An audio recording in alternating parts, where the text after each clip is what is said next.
Daniel chapter 11. And I, in the first year of Darius the Mede, stood up to strengthen and protect him. Now then, I will tell you the truth. 3 more kings will arise in Persia, and then a 4th, who will be far richer than all the others. By the power of his wealth he will stir up everyone against the kingdom of Greece. Then a mighty king will arise, who will rule with great authority and do as he pleases. But as soon as he is established, his kingdom will be broken up and parceled out toward the 4 winds of heaven.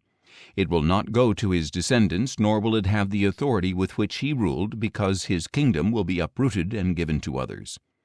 The king of the south will grow strong, but one of his commanders will grow even stronger and will rule his own kingdom with great authority.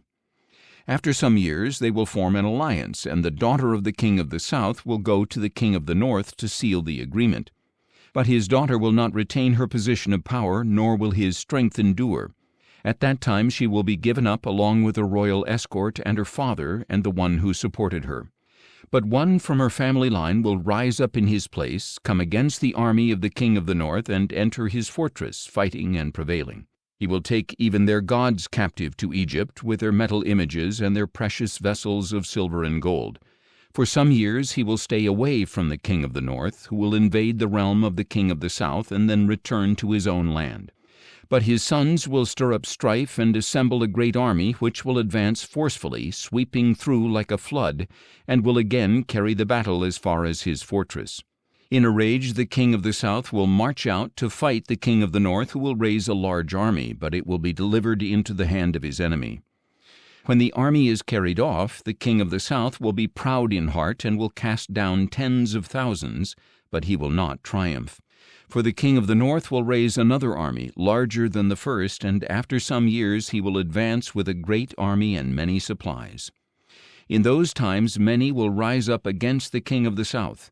Violent ones among your own people will exalt themselves in fulfillment of the vision, but they will fail. Then the king of the north will come, build up a siege ramp, and capture a fortified city. The forces of the south will not stand. Even their best troops will not be able to resist. The invader will do as he pleases, and no one will stand against him. He will establish himself in the beautiful land, with destruction in his hand. He will resolve to come with the strength of his whole kingdom, and will reach an agreement with the king of the south.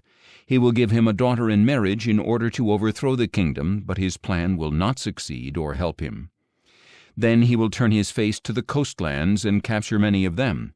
But a commander will put an end to his reproach and will turn it back upon him. After this he will turn back toward the fortresses of his own land, but he will stumble and fall and be no more. In his place one will arise who will send out a tax collector for the glory of the kingdom. But within a few days he will be destroyed, though not in anger or in battle. In his place a despicable person will arise. Royal honors will not be given to him, but he will come in a time of peace and seize the kingdom by intrigue. Then a flood of forces will be swept away before him and destroyed, along with a prince of the covenant. After an alliance is made with him, he will act deceitfully, for he will rise to power with only a few people.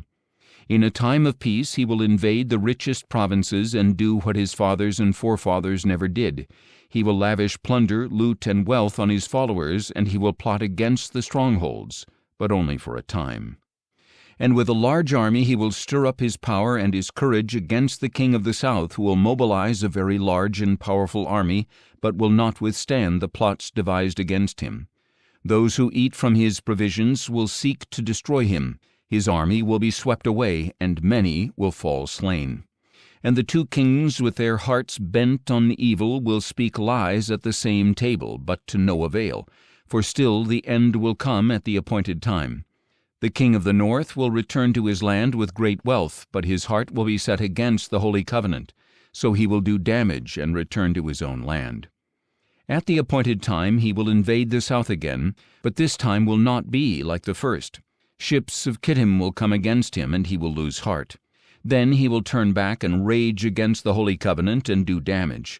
So he will return and show favor to those who forsake the holy covenant. His forces will rise up and desecrate the temple fortress. They will abolish the daily sacrifice and set up the abomination of desolation.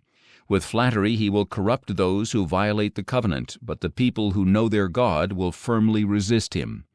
Those with insight will instruct many, though for a time they will fall by sword or flame, or be captured or plundered. Now, when they fall, they will be granted a little help, but many will join them insincerely. Some of the wise will fall, so that they may be refined, purified, and made spotless until the time of the end, for it will still come at the appointed time. Then the king will do as he pleases, and will exalt and magnify himself above every god, and he will speak monstrous things against the God of gods. He will be successful until the time of wrath is completed, for what has been decreed must be accomplished. He will show no regard for the gods of his fathers, nor for the one desired by women, nor for any other god, because he will magnify himself above them all.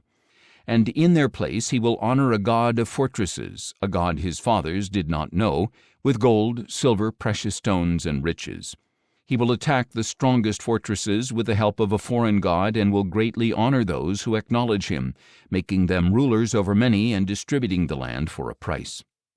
At the time of the end, the king of the south will engage him in battle, but the king of the north will storm out against him with chariots, horsemen, and many ships, invading many countries and sweeping through them like a flood. He will also invade the beautiful land, and many countries will fall. But these will be delivered from his hand: Edom, Moab, and the leaders of the Ammonites. He will extend his power over many countries, and not even the land of Egypt will escape. He will gain control of the treasures of gold and silver, and over all the riches of Egypt, and the Libyans and Cushites will also submit to him.